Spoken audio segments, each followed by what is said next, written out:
I was watching TikTok the other night and there was this one video that really resonated with me, and it was about understanding the matrix. I'm going to roll that clip.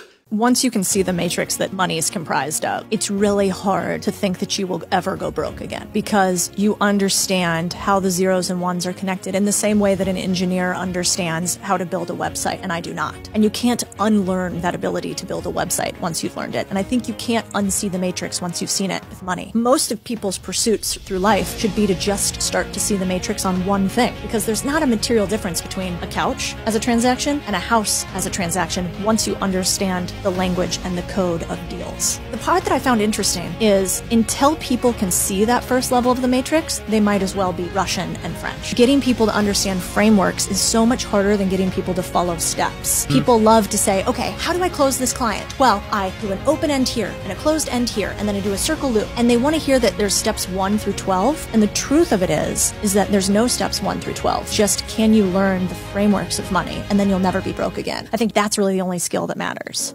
And it just got me thinking, real estate really is one of those things that until you start understanding the basics, like she says, you might as well be talking Russian to someone. So today I want to talk about the 3 main elements that I really think you need to start understanding, not on a step-by-step basis, but actually on a fundamental basis to really start understanding just how beneficial real estate can be, and how you can use certain factors to really speed up the process of acquiring real estate and building a really successful portfolio.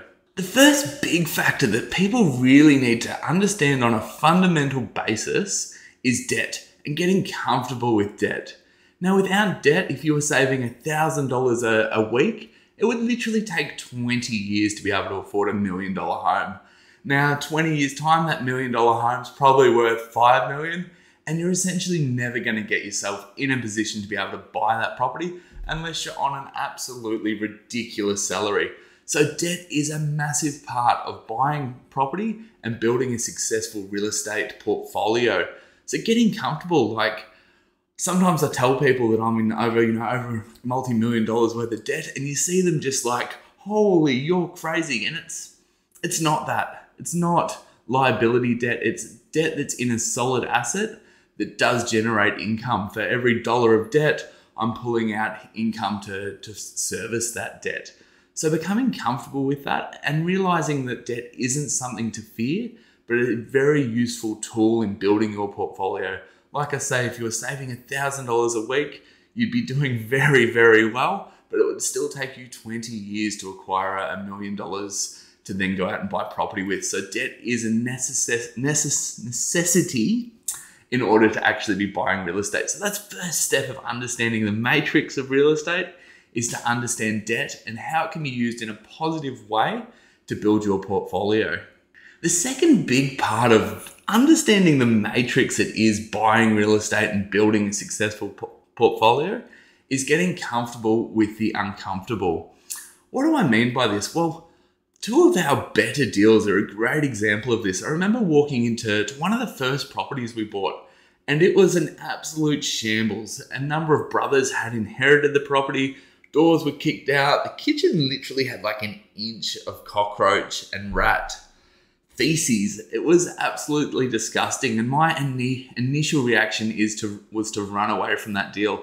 And the credit here actually belongs to my wife, Nikki. She stood fast and went, nah, this is a great deal. We will make really good money out of this property. We should buy it. And we went on to buy that property, and it's more than doubled in price since we bought it. So it really shows leaning into being uncomfortable and being okay with that is very much part of being a successful investor and building that portfolio. You can't control everything. You're never going to be able to control every aspect of a deal or the economy or the market or what interest rates are doing. There's going to be a level of uncertainty there, and you need to become comfortable with that uncomfortable feeling and become comfortable with spending that money, large sums of money, on something you don't have complete control over every single element. The third big factor and the third big thing I really think you need to understand the matrix that is buying real estate is the ability to learn the market you're going into. Every market is different, and even cities, every suburb is different. So understanding the difference from one suburb to the next and understanding the different property types and where they're going to sit, both from a sales perspective, what you'd be able to pick up and buy those properties for, but also from a rental yield perspective, and really understanding that on a really micro basis, dialing down to the suburb and even the street to identify what's a good deal and not a good deal. And once you understand that skill and understand the research process, you can take that knowledge from any market, be it if you've been buying into Cairns and looking at buying Brisbane, looking at buying Sydney, looking at buying in Byron Bay. Those skills and that approach is very much the same across any market. So learning to do your research and understanding that on a fundamental level is a big part of understanding the matrix of building a successful real estate portfolio.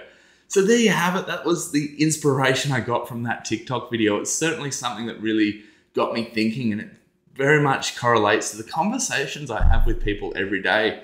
There's those that understand the matrix of what is in property investing, and those that when I speak to them look at me like I'm speaking a foreign language.